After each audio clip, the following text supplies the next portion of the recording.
Hi guys, hi sir. I'm Richard Bulawan Empeño, taking a Bachelor of Science in Information Technology at Caraga State University, Cabadbaran Campus.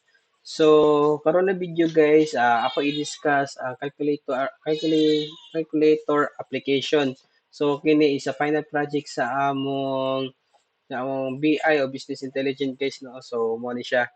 So, mo ni siya. Number one is kung you can see import kung dapat ato tas terminal the first niya terminal niya type of tray una is ato di-install ang EY Simple GUI. So makita man nimo kung pakaka-install kay once ta kini bitaw ang ang Python simple kaning Simple GUI is naka sa ubos ana is napa yellow, so it means wa pa siya na-install. So dapat ato sana siya i-install. So how to install that is number one is kailangan ta dire sa terminal ang type ta og pip install py so kani simple GUI. So dapat nato na siya i-install. So ako kay naka-install lamang ko, so di na nato i-install. So mo na siya. Kung basta mag-import kung napagayilo sa ubos, so it means kay need pa na ninyo i-install siya. Kung wala na, it means naka-install ka na. So mo na siya. So, ako ni-explain, I hope na masabtan ninyo kung dili. Pero ito, ara kasabot. So, ako na-explain siya guys, so, line by line. So, muna siya. So, number one, import. Magilaw na sa inyo na dapat ato sa i-import di siya. Import ato ang simple GUI na library o gipanglan kini og ato gipangalan siya as SG aron mas dali siya pagtawag nato later on kini mga SG mo na pagtawag nato. So diri sa creating Windows team, so kini naglinya is ano siya nagtuko sa usa ka function nga nganglan nato og create Windows nga adunay usa ka argumento na theme o theme mga later on nato na sa ubos siya po na mga main function pa man ni siya mga function definition. So dire ang set jet option front niya is 14 niya ang button element size is 6 to 3. So ang button size 6 to 3 mo na siya. So mo ni ang function definition nato sa atong calculator application. So diri sa layout mo ni siya ang layout na sg.text. So sulod ana is mo ni mga prot is front nato ang front text gamit ay Helvetica. So ang font size nato is 35. So justification na is right. So maklaro sa calculator no once bitaw mag-input ang mga number, ang text mo gawas or ang output mo gawas is naa sa right. So mo na justify to right niya expand equal to true. Nya pad niya is 10 to 20 right click menu then mo na siya ang mga layout na SG button clear, nakabante to sa taas na ay clear.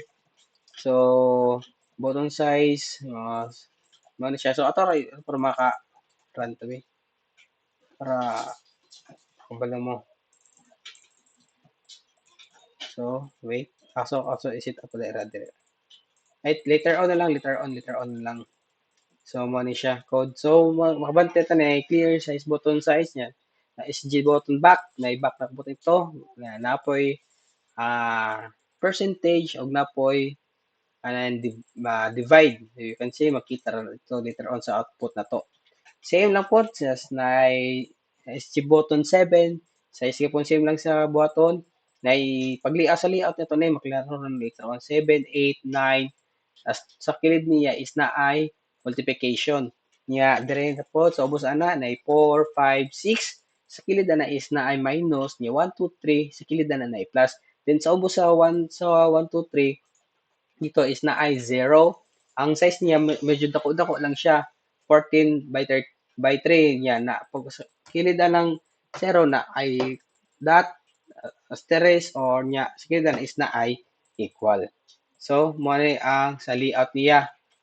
Mo na siya so na kindid to na linya mo na mga layout sa atong GUI niya lakip na atong mga text, element o button alang sa atong calculator. Diyan pag manana is ganing theme. Menu. kini termino mo ni siya termino. So diri na size siya kini na linya nagtukod ning una sa ka mino alang sa pag-usab sa tema sa calculator Windows. Once na open nimo calculator niya imo i-X, once imo na pud utro, lahi na pud na color siya. So na color na to na black, dark gray, light gray or random siya. So mo to siya once na open tag application example color black nya ato siya ni X ta pod kay mo open otro lahi na pud to color siya. Mo na purpose niya. So diri na pud ta sa Windows create to Windows. So matantara no. Wala mo ta current number na ta. So diri na ta current number equal to wala depende man sa input nimo for operation. So kini na mga linya is nag-initialize siya og mga walay sulod na listahan aron itago niya ang mga numero na ato ato gi enter og ang tibuok niya operation na alang sa pag-calculate niya.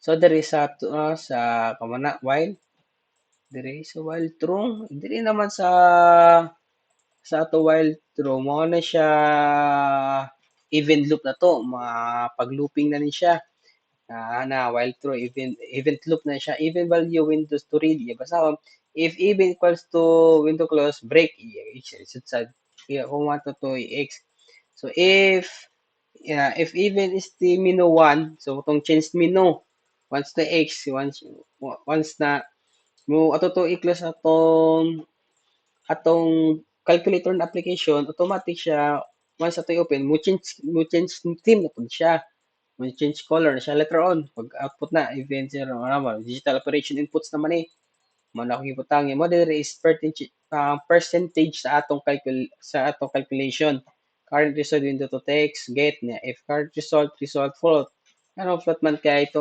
percentage man ang atong gipangita di ba percentage man namong na 0.5 nga na percentage diri evaluation sa atong calculation na full operation that append join current number expansion join mo na replace to percent with the modulus operator before evaluation. So diri na po sa clear button tawag at once na mag-input ta unya ato i-clear automatic muwala ang mga text na atong gi-input. So ang output pud muwala siya to 0. So ang back button pag back ato example masaya tag input kaya ato example 2 nya 5 da ito. So ato siya pwede ma-back button sa last. So ato na ato i-run ning code. Run. Okay, wait. Sana ha. Change ako ang calculator. Ay, wait. Ako ni drag diri. Okay. So you can see na sa atong menu layout to. Sa atong menu layout so na I clear button yung percentage niya divide. Sa ubos sa tamo lang layout sa calculator. Sa ubos na ay 7, 8, 9 og asterisk mo ni siya. Sa ubos sa putanan ay 4, 5, 6 minus 1, 2, 3 plus sa ubos 0. Dakog 0 no kay ang size niya is 40 by 3.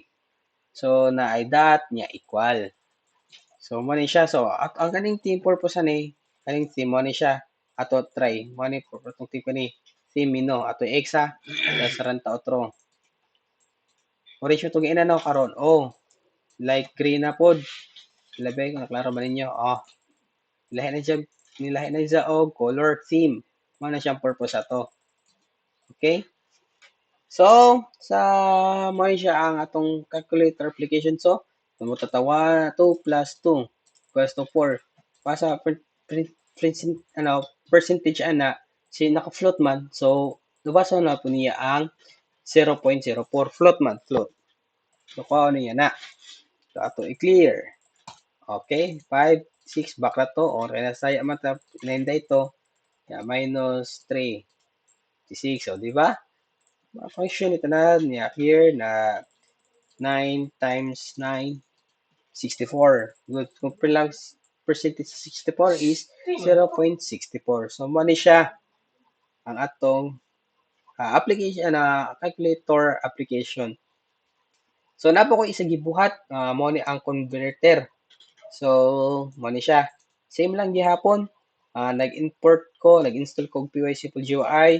Na ako gi-shortcut pangalan og SG. So layout mo ni siya, input niya kung sa imo pila to yung input ato na hypothesis ato i-convert spin katong drop down. Once na-drop na imo pisito tong duha taas or ay up and down automatic mag-change siya o mag-change siya og mga kilometer to mile ba or kilo to pound ba o second to minute ba. So mo na niya convert na niya sa mag layout na Windows converter layout row mo na siya if the convert input value to input if input value is numeric. So mo match value the units na case niya ang key to mile sa full key to mile output current float gyapon siya input a value times mo ang default niya 0.64 by 2. Yeah, output string if input value kilometer are found out output miles. So case mora same lang siya sa address sa kilo to mile pero ang kalay lang niya is ang atong default niya mao nang default value nila. So 3 sa seconds to minute di ba 60 seconds. So ato i-run. Okay, mo ni siya. Klaro ba? Okay, klaro. So, ato ta sa seconds. Seconds to minute. So, bubutang ta og 60 seconds. Pila man na ka minute is nara 60 seconds are 1.0 minutes. So, ato jigi float, no? Mo ni siya 1 minute o tato pa 120 convert ato is 2 minutes ang 120 seconds, no? Ano lang sa yung pili po na to listan ni siya na kilo to pound o 50 kilo pila man naka pound pa o 110.3 pounds. So ano lang basta yun. So mo na ang give converter og ang calculator. So I hope na nasabtan ninyo nasabtan ninyo bisan kulang pa sa halos explanation. I hope na nasabtan ko ninyo na kung sa gusto pa sabot sa inyo. So more to guys og sir I hope na nakahatag tog knowledge sa inyo. So, thank you sir. God bless.